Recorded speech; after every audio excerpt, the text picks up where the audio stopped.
मेरा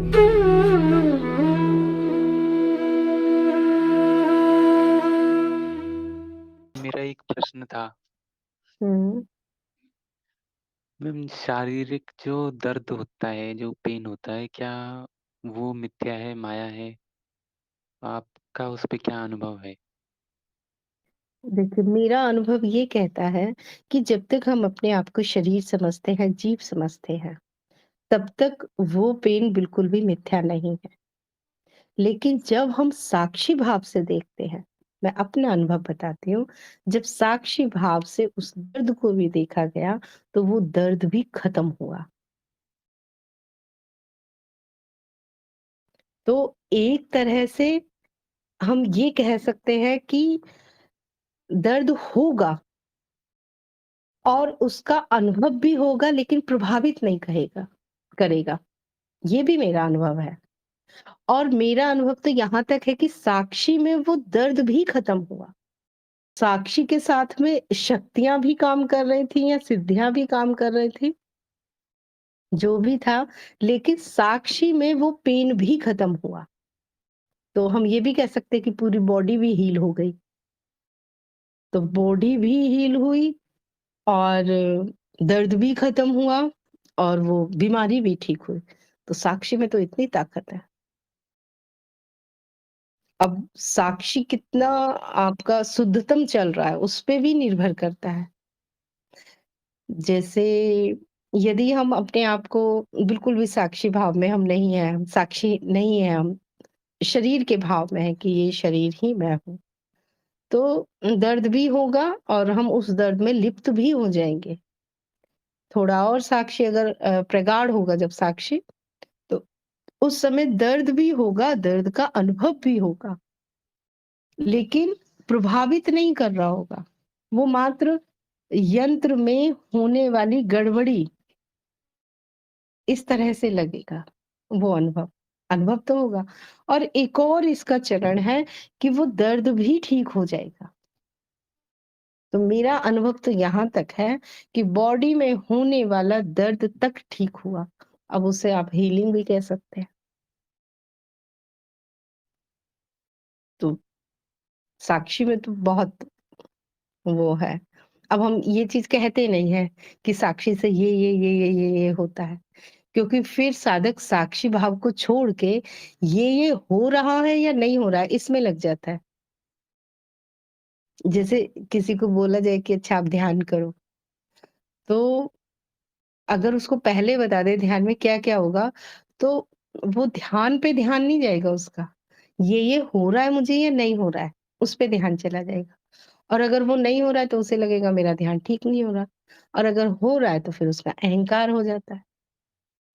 तो आप खुद साक्षी में रहिए और फिर अपने अनुभव फिर बताइएगा कि दर्द ठीक हुआ या नहीं हुआ या सिर्फ़ दर्द नहीं ठीक हुआ, सिर्फ़ दर्द का अनुभव हुआ और मैं उस दर्द से पृथक था, एक उसमें एक रस नहीं हुआ, उसमें लीन नहीं हुआ।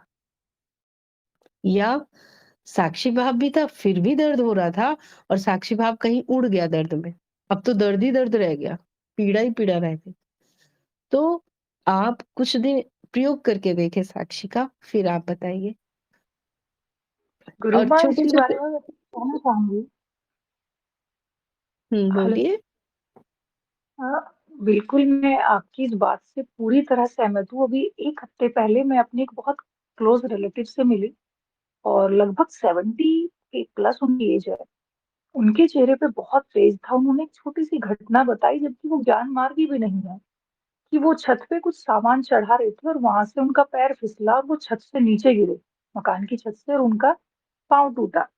तो वो बता रहे थे बैठे हुए, कई लोग बैठे हुए थे, मैं वहाँ खड़ी हुई थी, कि मैं गिरा और मैं हँसे जा रहा हूँ, मेरे पाँव की हड्डी टूट गई और मुझे बिल्कुल दर्द नहीं था क्योंकि मुझे पता था कि मैं शरीर नहीं हूँ और मैं हँस रहा हूँ और मेरे बच्चे ने आके मेरे उस पे एक कपड़ा लपेटा कि वो हड्डी बहुत टूट गई थी कई टुकड़ों में। सोचिए, और मुझे रत्ती भर दर्द नहीं था। उनके चेहरे का तेज देख के मैं इतना हैरान थी कि 70 प्लस एज में बुजुर्ग बहुत पतले से हैं लेकिन इतना ग्लो उनके चेहरे पे था। और जो घटना उन्होंने बताई मुझे समझ आया कि ये ज्ञान मार्गी वाली भाषा है बिल्कुल, कि मैं तो शरीर नहीं था, मुझे दर्द ही नहीं हुआ और हड्डी कई टुकड़ों में टूट गई। तो साक्षी में बहुत ताकत होती है, ये मैं मानती हूँ बिल्कुल। ये सही कह रही हैं आप। हुँ, तो मैंने भी यही अनुभव किया है कि शुरू में साधकों के साथ क्या होगा, शुरू में अ, अनुभव के साथ एक नहीं होंगे, अनुभव पूरा-पूरा अनुभव हो रहा है। लेकिन जब साक्षी भाव प्रगाढ़ होता है, उस समय एक तो हम नहीं ही हो रहे हैं अनुभव के साथ, लेकिन उन अनुभवों से होने वाली पीड़ा का थोड़ा-सा भी असर भी नहीं होता और ये मेरा अपना अनुभव है कि पूरे शरीर में कहीं पे भी कोई भी पीड़ा होती है, तो वो पीड़ा मुझे नहीं होती है। अब इसे मैं क्या कहूँ? क्योंकि मैंने तो बस एक ही काम किया है साक्षी भाव ही बस, इसके अलावा कोई विधि नहीं है। दूसरे साधकों को अगर मैं कुछ विधि बता भी रही हूँ, तो वो इसलिए होगा कि अ, एक तरह से वो साक्षी तक नहीं पहुँच रहे हैं, तो उसकी कुछ-कुछ टेक्नीक, कुछ-कुछ विधियाँ, कुछ और उपाय, थोड़ा घुमा-फिरा के वहाँ तक लेके आने का तरीका। लेकिन देखा जाए तो साक्षी भाव इनफ है। इसके अलावा ना किसी ध्यान की साधना की ज़रूरत है, ना किसी और विधि की, इसके अलावा कोई ज़रूरत ही नहीं है। सत्य तो ये है। ये अकेला ही सब पे भारी है। ये अकेला साक्षी भाव माया पे भी भारी है, जगत पे भी भारी है, शरीर पे भी भारी है, मन पे भी भारी है। मतलब इसके इसके ऊपर कुछ नहीं है, ये लास्ट है ये। आपको क्या लगता है जितने बड़े-बड़े जो भी हैं, जो भी सिद्ध हुए हैं, जो भी शक्तियाँ हैं जिसके पास जितनी भी सिद्धियाँ हैं, जो भी है, वो साक्षी का ही परिणाम है। इसीलिए तो कई बार सुना होगा ये कहते हुए साक्षी भाव को साधो, सिद्धियाँ आपके पीछे आएँगी, साक्षी भाव को साधो, शक्तियाँ आपके पीछे आएँगी। साक्षी जो दृष्टा भाव में है, पूरी माया उसके पीछे चल देती है, पीछे-पीछे, पीछे-पीछे, पीछे-पीछे।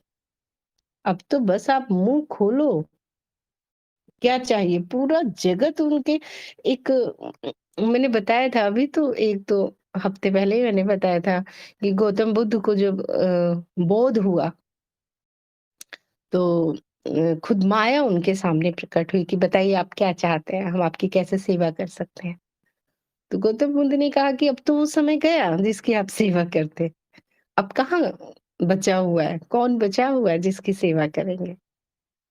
तो प्रलोभन देखिए एक चीज़ और ध्यान रखना, साधना जितनी आपकी प्रगाढ़ होगी, प्रलोभन उतना ही बड़ा भी सामने में आएगा। प्रलोभन भी आएगा सामने में बहुत बड़ा-बड़ा। लेकिन यदि उन प्रलोभन को भी साक्षी में देख के निकल गए, तो समझ लो कि फिर तो ये पूरा ब्रह्मांड ही एक तरह से हम कह सकते हैं, आपके पीछे-पीछे है। तो बहुत शक्ति है साक्षी में तो, बहुत। और एक ही विधि है, साक्षी पहले जगत के प्रति, फिर साक्षी शरीर के प्रति और फिर साक्षी मन के प्रति। फिर उसके बाद फिर वही साक्षी जो जागृत अवस्था में था, सपन अवस्था, वही साक्षी निद्रा अवस्था, वही साक्षी मृत्यु, वही साक्षी जन्म। तो देखा जाए तो तीनों अवस्थाओं में तुरीय अवस्था में पहुँचने के लिए भी साक्षी ही काम आएगा। इतनी सरल विधि मुझे नहीं लगता कोई और हो सकती है। ये तो सबसे सरल है, सबसे सीधा, सबसे सरल। लेकिन ये एक दिन में नहीं हो जाता ये। इसीलिए देखा है ज्ञान दीक्षा कार्यक्रम के बाद अब क्या करना है गुरुजी? अब पूरे जीवन भर साक्षी को साधो, क्योंकि अब कुछ करने को है ही नहीं, तो बताएँ क्या?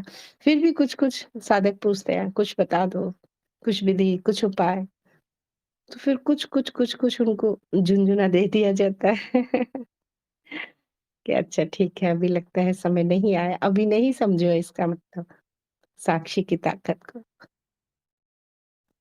वो हमको कहीं लिप्त ही नहीं होने देता साक्षी। 2 दिन पहले मैंने चर्चा की थी उसी पे, आपने कहा था कि सत्संग में चर्चा करेंगे कि जो ये साक्षी भाव के बाद भी भावनाएँ हमें आहत कर देती हैं, क्या उनका आना, उठना और गिरना गलत है या उन्हें भी देख लेना चाहिए और हम क्यों हर्ट ना हों, उससे कैसे बचें? क्योंकि ये तो हुँ। जगत है, होता रहेगा, परिवार है, यही तो जीवन है। तो इसके बारे में हुँ। बताएँ कि हम उनसे कैसे निकलते रहें बाहर? आएँगी तो ज़रूर, लेकिन बचते कैसे रहें? इसका भी उपाय साक्षी भाव ही है। आप देखिए जब भी आप आहत हो रहे हैं तो वहाँ साक्षी भाव नहीं है, वहाँ अहम भाव आ गया। अहम भाव आ गया तभी तो आहत भी हो गए ना, मुझे ऐसा क्यों बोल दिया? मुझे ऐसा क्यों कह दिया? मुझे अपशब्द क्यों बोले? इतना रूड वे में क्यों बोला गया मुझे? वहाँ भी तो अहंकार आ ही गया ना, तो वहाँ भी देखा जाए तो साक्षी भाव का ही अभाव है। अगर साक्षी भाव वहाँ हो तो चीज़ें आएँगी, आहत करेंगी, लेकिन आहत मैं आहत नहीं हो रही हूँ फिर। तो इसका यही उपाय है कि अगर सामने वाले ने आपको आहत किया है, तो ये देखिए कि कहीं वो जो कह रहे हैं, वो सही तो नहीं कह रहे हैं। और यदि वो सही कह रहे हैं, तो उसका सुधार कर लेना है। और यदि वो जो कह रहे हैं, वो बेफिजूल कह रहे हैं, बस टीज़ करने के लिए ही, परेशान करने के लिए ही, जान के आपको कष्ट देने के लिए, तो फिर उनकी बात की वैल्यू क्या है? ऐसे तो पूरी दुनिया ही खड़ी हुई है आपको आहत करने के लिए। तो यहाँ पे हम ढीठ बनने के लिए नहीं कहेंगे। ढीठ बनना तो हो गया कि अब जो कोई कुछ भी कह रहा है, अब उसको इग्नोर ही मार दो। नहीं, ढीठ बनना अलग चीज़ होता है। ढीठ नहीं, अब इसको सभी साधक ध्यान से सुनिए अब जो मैं बता रही हूँ कि भावनाएँ उठेंगी, उनको नहीं रोका जा सकता है। और जो भी चित्तवृत्ति है, जो भी चित्तवृत्ति आती है, उस पे प्रतिक्रिया भी होती है। किसी ने थप्पड़ मार दिया, तो मान लीजिए किसी ने गाल पे थप्पड़ मार दिया, तो थप्पड़ जब गाल पे लगा है, तो शरीर आहत हुआ और शरीर को कष्ट हुआ और शरीर का ये कष्ट हमारी इंद्रियाँ मस्तिष्क तक पहुँचा रही हैं, दिमाग तक। ये सिग्नल दे रही हैं कि थप्पड़ लगा है, यहाँ पे गाल लाल हो गया है और अब वहाँ पे दर्द हो रहा है। तो दिमाग क्या करेगा? तुरंत हाथ गाल पे चला जाएगा और गाल को सहलाने लगेंगे। तो जो भी चित्तवृत्ति उठ रही हैं, उनसे जो भी हमें हानि भी अगर हो रही है, नुकसान भी हो रही है, तो यदि उनका हमें अनुभव नहीं होगा, तो फिर उसका उपाय कैसे होगा? उसका सुधार कैसे होगा? तो हमें संवेदनाएँ यहाँ पे नष्ट नहीं करनी है। वृत्तियाँ चलती रहेंगी, संवेदनाएँ उठती रहेंगी, क्योंकि संवेदनाओं का अर्थ है सुरक्षा का इंडिकेशन। पेट में दर्द हुआ, जैसे ही पेट में दर्द हुआ, सिग्नल पहुँचा दिमाग तक कि पेट में दर्द है। अब अगर दर्द का सिग्नल दिमाग तक पहुँच रहा है, तो इसका मतलब ये कहा जा रहा है कि उठो और दवाई खा लो और जो गड़बड़ी पेट में हो गई है, उसे ठीक कर लो। तो यदि ये अनुभव हमें होने बंद हो जाएँगे, तो चीज़ों को ठीक कैसे किया जाएगा? है ना? जी। अब डॉक्टर जब ऑपरेशन करता है, तो वो क्या करता है? एनेस्थीसिया दे देता है, बेहोशी की दवाई। अब बेहोशी में उस शरीर को कितना काटा-पीटा जा रहा है, उसमें टाँके भरे जा रहे हैं, ऑपरेशन पूरा हो रहा है। कोई दर्द का एहसास नहीं है। तो वही सिग्नल क्या हो गए? ब्रेक डाउन हो गए। वो सिग्नल काम नहीं कर रहे, जो दिमाग को ये बताते हैं कि शरीर में कष्ट हो रहा है, दुःख हो रहा है, पीड़ा हो रहा है, इसका सुधार करो। वो सिग्नल काट दिए। जब वो सिग्नल काट दिए तो दिमाग भी कुछ नहीं कर रहा है। तो ये चीज़ ध्यान रखिए कि जो भी हमारे दिमाग तक सूचनाएँ पहुँच रही हैं, वो हमारी रक्षा के लिए है। तो किसी ने ये तो शरीर के स्तर पे उदाहरण मैंने दिया। इसी तरह से मन के स्तर पे यदि किसी ने आपको आहत कर दिया है, तो पहले तो सबसे पहले ये देखिए कि सामने वाला ठीक कह भी रहा है या नहीं। अगर वो ठीक कह रहा है तो उसका सुधार करिए, और अगर वो ठीक नहीं कह रहा है, तो फिर भी भावनाएँ उठेंगी आहत की। जैसे मैंने बताया ना, अभी दवाई का उदाहरण मैंने दिया कि पेट में दर्द है तो सिग्नल पहुँचे हैं कि पेट में कुछ गड़बड़ है, दवाई दो। उसी तरह से यदि किसी ने आपको कुछ बुरा-भला कह दिया तो संवेदनाएँ तो उठेंगी, भावनाएँ तो उठेंगी, आहत तो होंगी। लेकिन ये सारी चीज़ें हमारी सुरक्षा के लिए होती हैं, उत्तरजीविता के लिए होती हैं ये। तो इनमें आहत अगर हो भी रहे हैं, तो उनको भी साक्षी भाव से देखिए। अब हमने ना तो चित्त वृत्तियों को रोका और ना चित्त वृत्तियों से होने वाली प्रतिक्रिया को रोका। हमने सिर्फ उन्हें साक्षी भाव से देख लिया। अब इसका मतलब हो गया कि हमने कहीं भी कोई छेड़छाड़ नहीं की, जो चीज़ जैसे चलनी थी वैसे ही चली।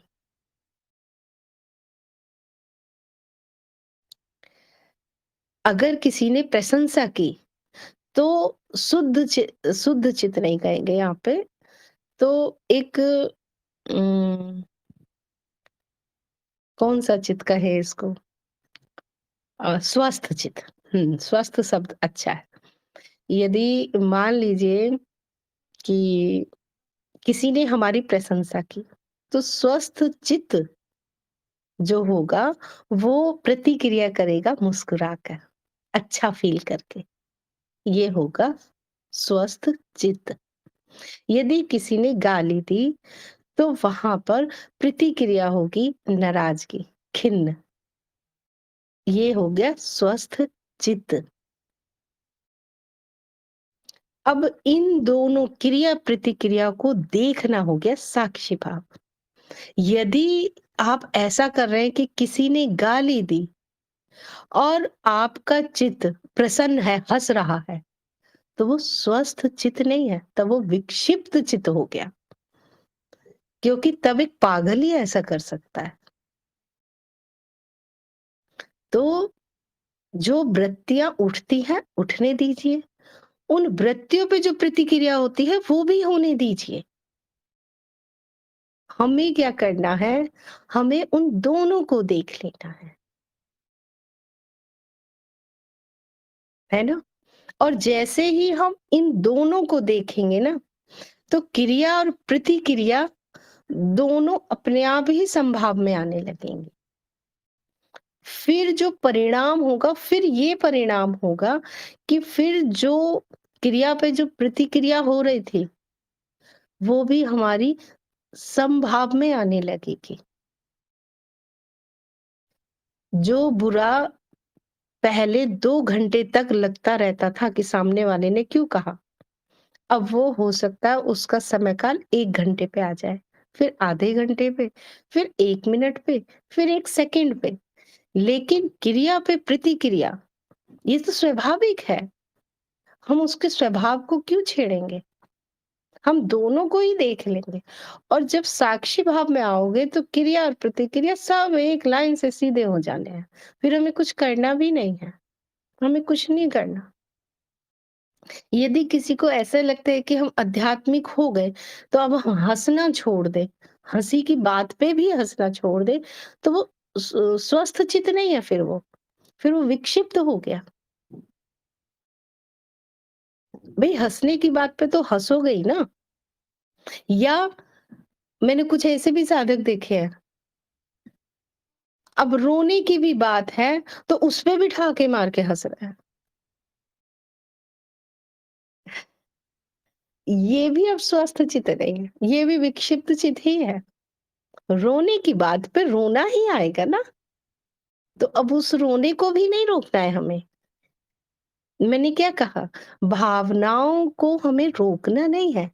अगर भावनाओं को हमने रोक दिया, तो फिर वो मनुष्य, वो जीव, वो जीवित कहाँ बचा? वो तो लाश हो गया फिर। जीता जागता लाश, बस एक ऐसा यंत्र जिसमें सांस चल रही है।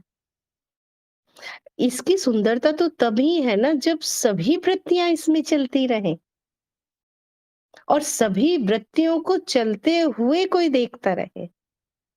हंसने की बात पे हंसा जाना है, रोने की बात पे रोना है, गुस्से की बात पे गुस्सा भी करना है। आपको क्या लगता है कि जो साधु संत होते हैं उनको गुस्सा नहीं आता? पता नहीं कहाँ से एक दिमाग में ये बैठा लिया है कि जो साधु होते हैं बहुत करुणावान है, अब उन्हें गुस्सा नहीं आता है, क्योंकि उन्होंने ऐसा ही सुना, उन्होंने ऐसा ही पढ़ा, सब चीजें ऐसी। लेकिन नहीं, उन्हें ये पता है कि गुस्सा कब करना है और करना भी है या नहीं करना है, और कितनी हाई लेवल तक करना है और कितना कम लेवल, और ये सब आया कैसे? ये सब साक्षी भाव से आएगा। मैंने ओशो को भी सुना, उनके भी प्रवचन में देखा उन्हें गुस्सा करते हुए, डांटते हुए। मैंने परमानंद स्वामी जी का प्रवचन सुना, मैंने उन्हें भी गुस्से में देखा है, उनको भी डांटते हुए साधकों को कि तुम आते हो पैरों में गिर जाते हो, अभी मैं गिर जाता, मुझे चलने तो दो ढंग से, बैठते नहीं हो, सुनने बस खाली आओगे, बैठोगे, भीड़ लगा दोगे, जो मैं कह रहा हूँ उसे तो समझने की जरूरत है नहीं, बस आके भीड़ लगा के सोचते हो कि सब हो जाएगा, अच्छा हो जाएगा। मैंने सिस्टर शिवानी को भी सुना है, मैं अवधूत बाबा शिवानंद को भी सुना है।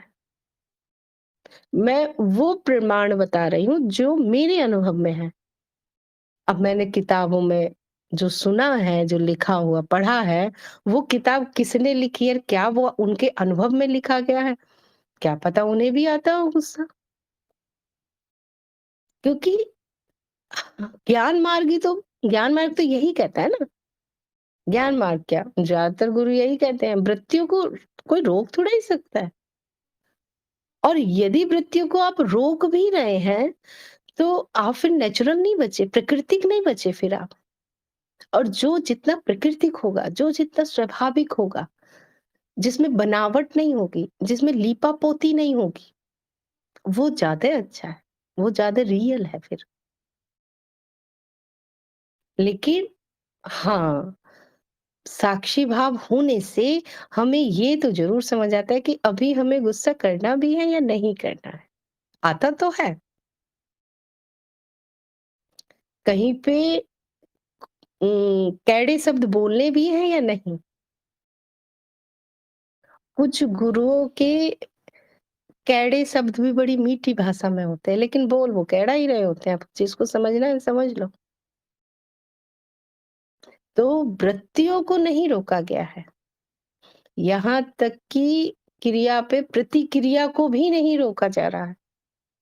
क्या किया जा रहा है फिर? सिर्फ साक्षी भाव, सिर्फ और सिर्फ साक्षी भाव। वो अपने आप सबको सीधा कर देता है।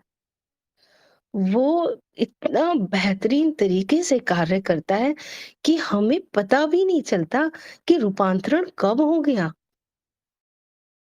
एक एक दिन अचानक समझ में आता है कि, अब वो भी जब दूसरे बताते हैं कि स्वभाव में अंतर आ गया।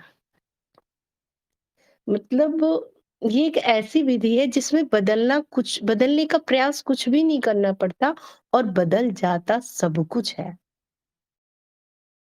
तो यदि आगे से कोई आपको डांटे या अपशब्द कहे या आपका अपमान करे या आपको दुखी करे, आपको आहत करे, यहाँ तक कि जानकर भी इरिटेट करे, तब भी जो भावनाएँ उठती है उठने दीजिए, सिर्फ़ देख लीजिए।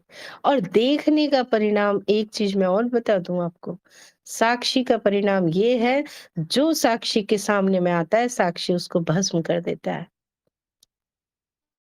इसीलिए साक्षी भाव में शरीर के कष्ट को देखने पर शरीर के कष्ट भी भस्म हो जाते हैं। ये है साक्षी की ताकत। जो अगर यकीन नहीं आता तो अभी आप करके देख लीजिए। अभी आप बैठो और बैठ के साक्षी भाव में बस ये देखो कौन-सा विचार आ रहा है।